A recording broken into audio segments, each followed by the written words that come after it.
नमस्कार प्यारे दोस्तों, स्वागत है आप लोगों का आपके अपने चैनल आईएएस विजन में। और आज हम लोग बात करने वाले हैं जो कि एक टिपिंग पॉइंट हो सकता है पॉसिबल वर्ल्ड वॉर 3 के लिए। एंड हो सकता है कि ये एक जस्ट एक ब्लफ क्रिएटेड बाय रशिया हो, but it might be a possibility that it can turn out into an all out war. तो ये जो बॉइलिंग टेंशंस हैं रशिया और यूक्रेन के बीच में, जो कि उसके डॉनबस रीजन में हो रही हैं अभी एट प्रेजेंट, क्या है, क्यों है और इसके इम्प्लीकेशंस इंडिया पे क्या पड़ेंगे और पूरे वर्ल्ड पे क्या पड़ेंगे, उस पे जरा हम लोग देखेंगे। देखिए, सबसे पहले जरा हम लोग ये जान लेते हैं कि इशू क्या है। यूक्रेन के अनुसार रशिया ने 90,000 ट्रूप्स, जी हाँ, 90,000 अपने ट्रूप्स जो है वो बॉर्डर पे लाके खड़े कर दिए हैं। और यूएस इंटेलिजेंस रिपोर्ट के अनुसार रशिया कभी भी यूक्रेन को इन्वेड कर सकता है, कभी भी यूक्रेन पे अटैक कर सकता है ना। तो ये एक बहुत ही बड़ा टेंशन वाला सिनेरियो वहां पे क्रिएट हो रहा है। अभी हम लोग जब मैप देखेंगे आगे यूक्रेन और रशिया का, तो देखेंगे कि रशिया ने अपने ट्रूप्स एक्चुअली कहां प्लेस किए हैं। रशिया ने ऐसे कोई भी एलिगेशंस को डिनाई किया है, कहा है कि हम लोग यूक्रेन में कहीं पे भी अटैक करने के मूड में नहीं है, हम लोग थ्रेटन नहीं कर रहे यूक्रेन को। और हमारी टेरिटरी में हम लोग कहीं पे भी प्लेस करें अपने लाइक सोल्जर्स को, अपनी मिलिट्री को, हमें उसका पूरा हक है, हमें पूरा का पूरा राइट है हम अपने ट्रूप्स को कहीं पे भी स्टेशन करें। It is not the concern of international matter, ये हम कहीं पे भी कर सकते हैं। और बात बिल्कुल सही है, वो जाए जहां कर सकते हैं। लेकिन आप खुद सोचिए, आपका घर है और आपके घर के चारों तरफ नेबर जो है वो खड़े हो गए हैं और आपको घूरे जा रहे हैं, तो ऑब्वियसली टेंशन की बात तो है ही। तो यूक्रेन भी अपनी तरफ से गलत नहीं है और रशिया भी अपनी तरफ से गलत नहीं है, लेकिन क्या कारण रहा और किस लेवल की सोच लेके व्लादिमीर पुतिन ने एक्शन लिया होगा, उसको जरा हम लोग अभी एनालाइज करेंगे डीपली। और अभी डिप्लोमेटिक एफर्ट्स चल रहे हैं जिसमें कि यूएस, यूरोपियन यूनियन, ये यूरोपियन यूनियन, ईयू, यूक्रेनियन और रशियन ऑफिशियल्स हैं जो कि मिलिट्री एक्शंस को जितना हो सके रोकने की कोशिश कर रहे हैं। तो देखिए हुआ क्या है, अभी आगे चल के हम लोग देखेंगे कि ये बर्डियंस्क और ये ओचिकेव, ये दो ऐसे नेवल पोर्ट्स बनाए जा रहे हैं यूके की मदद से, है ना। यूनाइटेड किंगडम या ब्रिटेन की मदद से हम कहें तो इंग्लैंड की मदद से ये पोर्ट्स डेवलप किए जा रहे हैं। और ये यूके, ये जान लीजिए कि नेटो का एलाइड मेंबर है, NATO North Atlantic Treaty Organization. तो ये जो नेटो है उसका मेंबर है यूके। और नेटो कोल्ड वॉर के टाइम पे क्रिएट किया गया था रशिया को, यूएसएसआर को टैकल करने के लिए। अब आप ये सोचिए कि अगर नेटो मेंबर्स आके, या अगर नेटो एलाइड कंट्री ऐसे पोर्ट्स को डेवलप कर रही है, तो कल को नेटो मेंबर्स भी यहाँ पे आके अपना अपने आप को स्टेशन करेंगे। तो इसीलिए देखिए, ये पेनिनसुलर जो रीजन है ये कहलाता है क्रीमिया, और इसको एनेक्स कर लिया था, है ना। इसको एनेक्स कर लिया था 2014 में रशिया ने, under the leadership of Vladimir Putin, और इसे अपना बना लिया था। ठीक है, वो ट्रांजिशन बहुत ही स्मूथ था, बहुत ज्यादा ब्लडशेड नहीं हुआ। और एक्चुअली कारण ये था कि यहाँ जो लोग रहते थे वो प्रो रशियंस थे, है ना। एथनिकली, कल्चरली, लिंग्विस्टिकली ये लोग सिमिलर थे रशियन से, और इसीलिए इन्होंने उसको एक्सेप्ट किया, रशिया को एक्सेप्ट किया। एंड रशिया का राज्य, यहाँ पे रशिया ने इसको एनेक्स कर लिया था। बहुत ज्यादा फ्रिक्शन, बहुत सारे सैंक्शंस भी लगे रशिया के ऊपर, बट एनेक्सेशन हो गया था ये। तो ये स्टोरी है क्रीमिया की। अब आप समझिए, अगर नेटो मेंबर्स यहां पहुंचते हैं या नेटो ट्रूप्स यहां पे स्टेशन होती हैं, तो रशिया के लिए कितना बड़ा थ्रेट है। सो that is why Russia already अब इसको एक स्टेप अहेड सोच के अपने ट्रूप्स को यहाँ पे स्टेशन कर दिया है रशिया ने। और यहाँ पे स्टेशन कर दिया, हम लोग आगे चल के देखेंगे कि ये जो रीजन है असली टेंशन यहीं पे है। और रशिया अगर इसको ले लेता है तो फिर जो स्ट्रेटेजिकल इंपॉर्टेंस गेन करना चाह रहे हैं नेटो, वो गेन कर ही नहीं पाएंगे ओवरऑल। सो ये एक बेनिफिट रशिया को हो जाएगा। और यहां पे इस बॉर्डर के अलोंग 90,000 ट्रूप्स रशिया ने स्टेशन कर रखे हैं, इंक्लूडिंग क्रीमिया, क्योंकि क्रीमिया भी अब उन्हीं के अंडर में आता है। अब इसके एजिटेशन के, इतना ज्यादा टेंशन होने के कारण क्या है, जरा उस पर देख लें। क्रीमिया 2.0, ये देखिए, रशिया में अगर हम लोग अभी बात करें तो इकोनॉमिकल एंड सोशल इक्वालिटी नहीं है, इतनी इकोनॉमिक कंडीशंस अभी उतनी अच्छी नहीं है, खराब है हम यूं कहें। तो ऑब्वियसली हर एक लीडरशिप का ये माइंडसेट रहता है कि अगर इकोनॉमिक फ्रंट पे हम बुरा कर रहे हैं, so why not play the nationalism card, और हम लोग उस नेशनलिज्म कार्ड पे, पेट्रियोटिक कार्ड पे ऑल आउट वॉर छेड़ देते हैं। तो यही रशियंस कर भी रहे हैं। What they have done is mother Russia and the greatness and glory, past glory of Russia, उसको हम लोग वापस से लेके आएंगे। एंड उसके चलते ये लोग उस रीजन को एनेक्स करना चाहते हैं जो कभी ना कभी यूएसएसआर का पार्ट था या रहा था।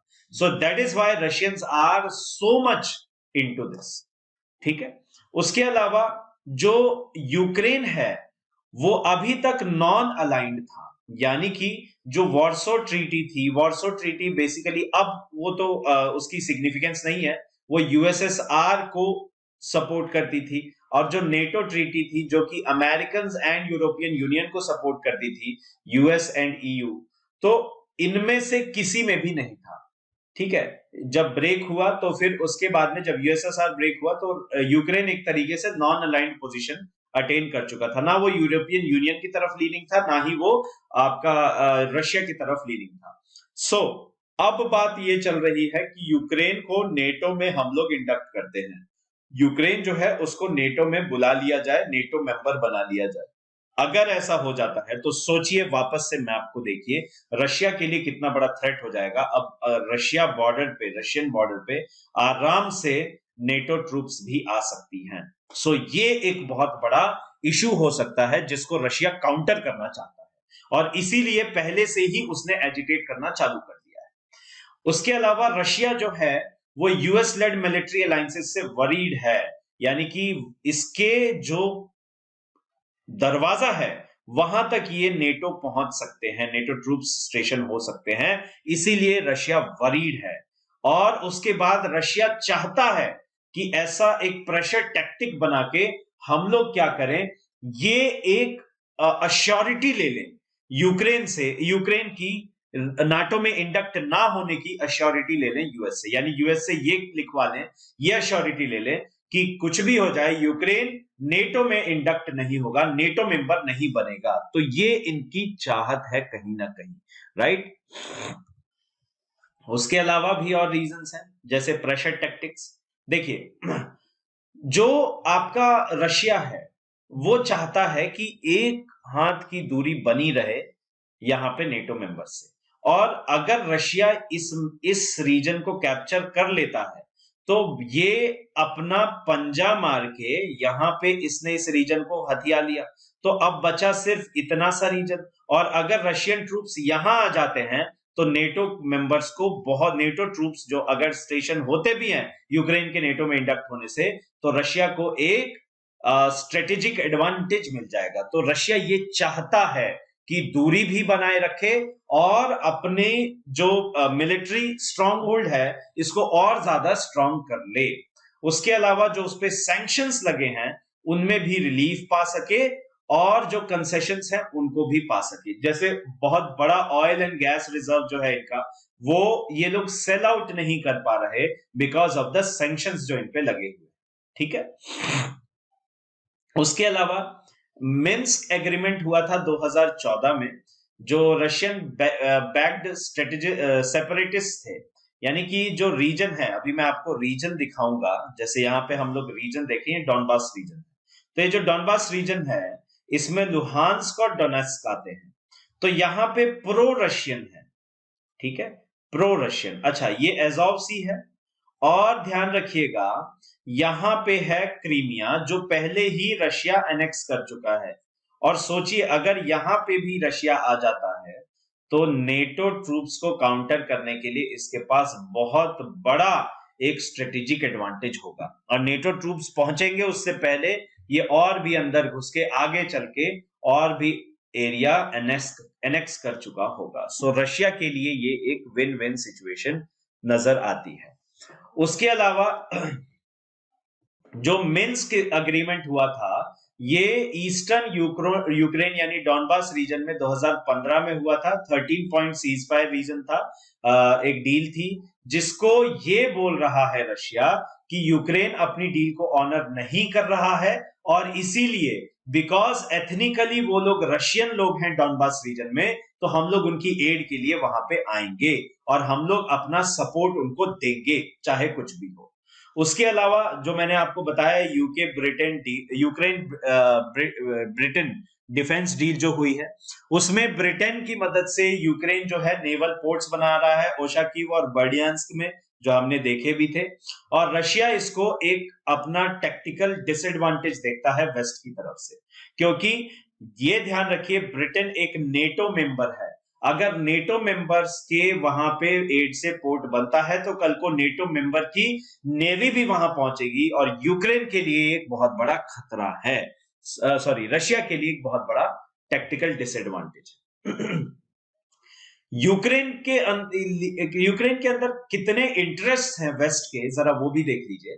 एक्चुअली बैलेंस ऑफ पावर को ये इंडिकेट करता है। देखिए यूक्रेन जो है ये दूसरा सबसे बड़ा यूएसएसआर मेंबर था रशिया के बाद में, और इसके अलावा जो इसका स्ट्रेटेजिक एडवांटेज है वो ये है कि ये अब वेस्टर्न यूरोप को जोड़ता है किससे, रशिया से, या हम यूं बोले कि रशिया से दूर रखता है, बफर स्टेट है ये एक तरीके से।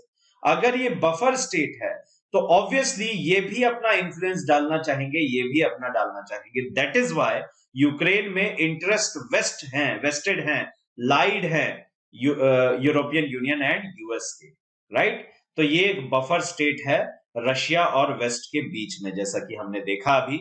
उसके अलावा अगर यूक्रेन जो है वो अलाइन होता है, तो फिर यूक्रेन अलाइन होने के साथ साथ यहां पे होगा क्या कि जो रशियंस हैं, रशियंस के लिए एक डिसएडवांटेज होगा और वेस्ट के लिए एडवांटेज होगा, क्योंकि वेस्ट जो है यानी यूरोपियन यूनियन और यूएस अमेरिकन यहां पे जाके अपनी ट्रूप्स को एम्प्लॉय कर सकते हैं, डिप्लॉय कर सकते हैं, और एक बहुत बड़ा प्रेशर क्रिएट कर सकते हैं किसके ऊपर, रशिया के ऊपर। उसके अलावा रशिया के क्या इंटरेस्ट है, देखिए रशियंस एंड यूक्रेनियंस इनका बहुत ही सिमिलर सा कल्चर, लैंग्वेज और फेमिलियर लिंक्स हैं। उसके अलावा जैसा मैंने बताया था सोवियत यूनियन का जब ये पार्ट थे, Ukraine second most powerful Soviet Republic था रशिया के बाद में, जिससे कि इसका स्ट्रेटेजिक और इकोनॉमिक कल्चरल इंफ्लुएंस पता चलता है, राइट। उसके अलावा जो कल्चरल इंडिपेंडेंट सोवियत नेशंस है उनमें से ज्यादातर एथनिकली और लिंग्विस्टिकली रशियन डिसेंट के हैं, और स्पेशली डॉनबास रीजन में जो रह रहे हैं वो बेसिकली रशियन डिसेंट के हैं एंड प्रो रशियन है। तो देखिए कभी भी एनेक्सेशन का फायदा तब मिलता है जब कोई भी कंट्री जिस कंट्री को एनेक्स करने जा रही है, जिस रीजन को एनेक्स करने जा रही है, वहां के लोग उस कंट्री के फेवर में हो। जैसे कि जब इंडिया ने बांग्लादेश को मुक्त कराया था वेस्ट पाकिस्तान के रूप में, जब ईस्ट पाकिस्तान के रूप में जब इसको बांग्लादेश बनवाया था, पाकिस्तान के चंगुल से इसे छुड़ाया था, तो उस समय जो लोग थे वहां के मुक्ति वाहिनी, वो लोग इंडिया के फेवर में थे एंड बहुत सारी क्रूशियल इंफॉर्मेशन लीक करते थे। दैट इज व्हाई इंडिया का जो प्रयास है वो बहुत ही स्विफ्टली सफल हो पाया, राइट। एंड ये हो भी रहा है कि जो रशियंस है, वैसा ही क्रीमिया में भी हुआ था 2014 में, क्रीमिया में रहने वाले लोग भी प्रो रशियंस थे। दैट इज व्हाई बिना बहुत ज्यादा ब्लडशेड के आराम से एनेक्सेशन हो चुका था। उसके अलावा जो रशिया है वो एथनिकली रशियन यूक्रेनियन सेपरेटिस्ट को बैकअप कर रही है और कह रही है कि डॉनबास रीजन में अपना इन्फ्लुएंस और ज्यादा असर्ट करते हुए रशिया उसको एनेक्स कभी भी कर सकता है। उसके अलावा रशिया देखिए अपने फॉर्मर ग्लोरी को, अपनी फॉर्मर ग्रेटनेस को अपने चारों तरफ बढ़ाना चाहता है और अपना स्फीयर ऑफ इन्फ्लुएंस बढ़ाना चाहता है। तो ये एक बहुत बड़ा एडवांटेज रशिया उठाना चाहता है। बहरहाल सवाल ये उठता है कि रशिया को रोकेगा कौन। देखिए एक चीज मैं आपको बताऊं, रशिया को रोक पाने की अभी क्षमता चाइना की है, और नहीं तो यूएस एंड यूरोपियन यूनियन की है। यूरोपियन यूनियन 2008 का जो इकोनॉमिक डिप्रेशन था उसके भी आफ्टर इफेक्ट्स अभी तक झेल रहा है। उसके अलावा पूरी वर्ल्ड इकोनॉमी 2019, 2020, 2021 इनफैक्ट इसमें जो कोविड पेंडेमिक आया उसकी मार से अभी उभर भी नहीं पाई है। एंड इनके पास इतनी इकोनॉमी स्ट्रांग नहीं है कि ये लोग फॉरेन सॉइल पे जाके वॉर करें या लड़ाई करें या उसका पार्ट भी बने। So that is why European Union and US थोड़ा दूरी रखना चाह रहे हैं, जबकि चाइना ऐसा कुछ करेगा नहीं। चाइना क्यों नहीं करेगा? क्योंकि चाइना एंड रशिया के रिलेशंस ऑल टाइम गुड हैं अभी। उसके अलावा जब तक चाइना को कोई बेनिफिट नहीं मिलता तब तक वो किसी के झगड़े में कूदता नहीं है। उसके अलावा चाइना को यहां पे एडवांटेज है। वो एडवांटेज क्या है? अगर इस रीजन को एनेक्स कर लेता है रशिया तो इसके एडवांटेजेस क्या क्या हैं चाइना को, जरा हम लोग उसके बारे में देख लेते हैं। और ये बहुत ही ज्यादा इंपैक्टफुल मीनिंग है। देखिए, ग्लोबल सिक्योरिटी पे एक बहुत बड़ा इंपैक्ट पड़ेगा। देखिए, जो मेजर टेंशन है वो पूरी की पूरी उस रीजन में सिक्योरिटी थ्रेट है ना। और ये छोटा सा कॉन्फ्लिक्ट कल को बहुत बड़ा हो सकता है एंड पॉसिबली वर्ल्ड वॉर 3 का रूप ले सकता है। और हमने देखा भी है कि वर्ल्ड वॉर 1, वर्ल्ड वॉर 2 के जो टिपिंग रीजन्स थे वो बहुत छोटे थे, लेकिन उसके बाद ये बड़ा होता चला गया और उस रीजन में बहुत सारे प्लेयर्स हैं जिनके इंटरेस्ट वेस्टेड हैं। दैट इज वाई ये सिचुएशन बहुत ज्यादा ड्रास्टिक रूप ले सकती है। उसके अलावा और नहीं तो कोल्ड वॉर 2.0 भी शुरू हो सकता है। कोल्ड वॉर 2.0 जो कोल्ड वॉर 1.0 था, यानी फर्स्ट कोल्ड वॉर एरा जो था, उसमें रशिया और यूएस के बीच में टेंशंस थी। और आज अगर ये होता है और जो बाइडेन ये प्लेज कर चुके हैं कि हम यूक्रेन की एड में आएंगे, तो इवन इफ अगर यहां से ट्रूप्स मोबिलाइज भी नहीं होते तो उसके बावजूद ये खतरा तो हमेशा लगा रहेगा कि कभी भी लड़ाई छिड़ सकती है। ये कोल्ड वॉर का सिनेरियो क्रिएट हो जाएगा ऑल टुगेदर। उसके अलावा इकोनॉमिक इंपैक्ट की जरा हम लोग बात कर लें तो इस स्टैंड ऑफ में जो वर्ल्ड इकोनॉमी है वो एकदम डाउनफॉल में चलती चली जाएगी। डाउन स्पाइरल शुरू हो जाएगा क्योंकि ऑलरेडी पेंडेमिक, कोविड पेंडेमिक से हम लोग उबर रहे हैं। सो पूरे के पूरे वर्ल्ड इकोनॉमी को एक बहुत बड़ा थ्रेट है। देखिए, टर्की को इसमें एक फायदा है। टर्की जो है अगर आप देखेंगे तो ये यूक्रेन, ये रशिया एंड यहां पे टर्की लाई करता है एंड इसके रिलेशन दोनों से ही अच्छे हैं, यूक्रेन से भी और साथ के साथ रशिया से भी। तो अगर दोनों से इसके रिलेशन अच्छे हैं तो ये एक बीच बचाव की स्थिति या फिर हम यूं बोलें कि एक डायलॉग ओपन करवाने के लिए एक स्टेट का रिस्पॉन्सिबिलिटी उठा सकता है। और इससे जो बेनिफिट होगा वो ये होगा कि इसको अपना ग्लोबल पावर असर्ट करने में फायदा मिलेगा। और जो वहां के प्रेसिडेंट हैं एर्दोगान, तो एर्दोगान जो है उसकी एक मंशा भी है ग्लोबल पावर के रूप में निकल के आना, टर्की को लेके आना। So that is why Turkey अपने आप को यहां पे एक टेक्टिकल एडवांटेज पे देखता है। और उससे भी जो खतरनाक चीज हो रही है कि ये लोग यूक्रेनियंस को हथियार बेच रहे हैं और आर्म्स बेच रहे हैं और रशिया से, मॉस्को से आर्म्स डील करके यहां से खरीद रहे हैं। तो आप समझिए कितना डेंजरस गेम प्लान है। But all in all Turkey को यहां पे बेनिफिट है। उसके अलावा अगर हम लोग देखें जो मेजर पॉइंट है इंपैक्ट ऑन इंडिया, भारत पे इसका क्या प्रभाव पड़ेगा। देखिए, इंडिया के अभी European union, US and Russia तीनों से रिलेशन बहुत अच्छे हैं।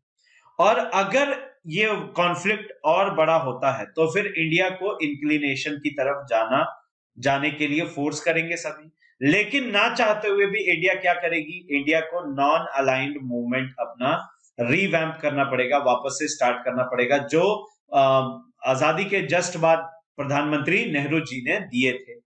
ठीक है, तो इंडिया की डिप्लोमेसी ये हरगिज नहीं चाहती, ये पूरा ऑल एंड ऑल नाइटमेयर है इंडिया के लिए अगर ये यहां पे होता है तो। क्योंकि S-400 अभी हमने लिया तो अभी काटसा का हमारे ऊपर थ्रेट लूमिंग था। उसके अलावा हमने रशियंस को टेक्नोलॉजी ट्रांसफर के लिए एंड उसके अलावा हम लोग एक यूनिट डालने के लिए, मैन्युफैक्चरिंग यूनिट डालने के लिए इनवाइट किया है मध्य प्रदेश में AK-203 राइफल्स के लिए, जो कि इंडिया के लिए बहुत ज्यादा बेनिफिट है। बेनिफिशियल है। और रशिया से हम लोग बहुत ज्यादा आर्म्स डील में इन्वॉल्व हो रहे हैं, जो पिछले कुछ सालों में नहीं था, अब उसको रिवैम्प कर रहे हैं। तो इंडिया के लिए बहुत ज्यादा नाइटमेयर है, क्योंकि इंडिया को बैलेंस करना पड़ेगा European union, US and Russia के काउंटर पार्ट्स को, इन सारे के सारे इफेक्ट्स को। सो इंडिया के लिए बहुत बड़ा नाइटमेयर क्रिएट होगा। उसके अलावा मैं आपको थोड़ा सा ध्यान दिलाना चाहूंगा 1962 के क्यूबन मिसाइल क्राइसिस को। तो क्यूबन मिसाइल क्राइसिस में हुआ क्या था कि क्यूबा में, जो कि एक कम्युनिस्ट स्टेट था, यूएसएसआर ने अपनी missiles, nuclear missiles, Washington DC की तरफ एकदम पॉइंट करते हुए रख दी थी। इससे वॉशिंगटन डीसी को एकदम थ्रेट महसूस हुआ था और इन्होंने कहा था कि हमने पीसफुल रीजन से रखा है। तो ये ऑल आउट वॉर की स्थिति थी, पूरी दुनिया टेंशन में थी कि अब तीसरा वर्ल्ड वॉर हो सकता है, न्यूक्लियर वर्ल्ड वॉर होगा। एंड अगर न्यूक्लियर वर्ल्ड वॉर होता है, पूरी की पूरी ह्यूमैनिटी एंड पूरा का पूरा प्लेनेट हम लोग वाइप आउट कर सकते हैं। सो दैट इज व्हाई ये टेंशन का विषय था। और उसी दौरान अगर आपको याद हो तो 1962 में साइनो इंडिया वॉर हुआ था, राइट। तो ये जो साइनो इंडो चाइना वॉर या साइनो इंडिया वॉर हुआ, इसमें इंडिया लूज कर गया चाइना को। पूरा का पूरे दुनिया का ध्यान उस तरफ था, और छोटे से रीजन के ऊपर किसका ध्यान जाता है, वो भी third world under developing country के ऊपर, अंडर डेवलप्ड नेशन के ऊपर, जो कि इंडिया था। सो इंडिया के अगेंस्ट एग्रेशन चाइना का बहुत ज्यादा बढ़ गया था।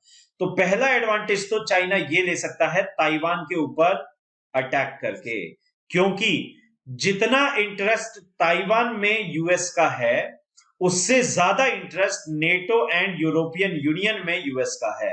So that is why NATO treaty ये कहती है कि यूएस को उसके एड के लिए आना ही पड़ेगा, एंड इसका फायदा उठा के ताइवान पे ये अटैक कर सकते हैं। एंड इंटेलिजेंस रिपोर्ट्स कहती भी है कि अगले 2 से 3 सालों में ताइवान पे अटैक कर देगा चाइना ऑल आउट वॉर के तहत। सो ये एक बहुत ही बड़ा क्रोनोलॉजिकल डेवलपमेंट चाइना के लिए हो सकता है। यह भी हो सकता है कि चाइना इंडिया में अटैक कर दे एंड अरुणाचल प्रदेश के रीजन्स को अनेक्स करना चाहे। कर पाएंगे नहीं कर पाएंगे वो तो बात की बात है, लेकिन चाहे ऐसा हो सकता है, राइट। सो ये इंडिया के लिए एक बहुत ही हेलिश नाइटमेयर क्रिएट होगा। उसके अलावा इकोनॉमी की बात करें तो देखिए, रशिया एक सप्लायर है, और अगर वॉर होती है तो सप्लायर्स एंड उसके बाद रिसीवर्स, इनके बीच में बहुत बड़ा फर्क हो जाता है in terms of oil and gas. तो उससे जो इकोनॉमी है वो और ज्यादा डाउन स्पाइरल मोड में जाएगी। और इंडिया की अगर प्राइसेस बढ़ते हैं तो ऑलरेडी आप जानते हैं कि क्रूड एंड पेट्रोल के जो प्राइसेस हैं वो कितने ज्यादा आसमान चूम रहे हैं। इंडिया के लिए ये बहुत बड़ा एक लॉस होगा अगर ये वॉर होता है तो। सो दैट इज व्हाई होना ये चाहिए कि जितनी जल्दी हो सके डिप्लोमेटिकली इसका सॉल्यूशन निकल सके, because war at this point of time is not the solution. So I hope it is clear to you what the leaders have in mind and कैसे ये आगे डेवलप हो सकता है। इन सब के बारे में हमने देखा। प्लीज वीडियो को लाइक कीजिएगा, जितना हो सके शेयर कीजिएगा, एंड दिल खोल के चैनल को सब्सक्राइब जरूर कीजिएगा अगर आप चैनल पे नए हैं। तो ऐसे ही अमेजिंग वीडियोस डेली आपके लिए अपलोड होते रहते हैं इसी चैनल पे। चलिए फिर मिलते हैं अगले वीडियो में, तब तक के लिए जय हिंद, जय भारत, वंदे मातरम।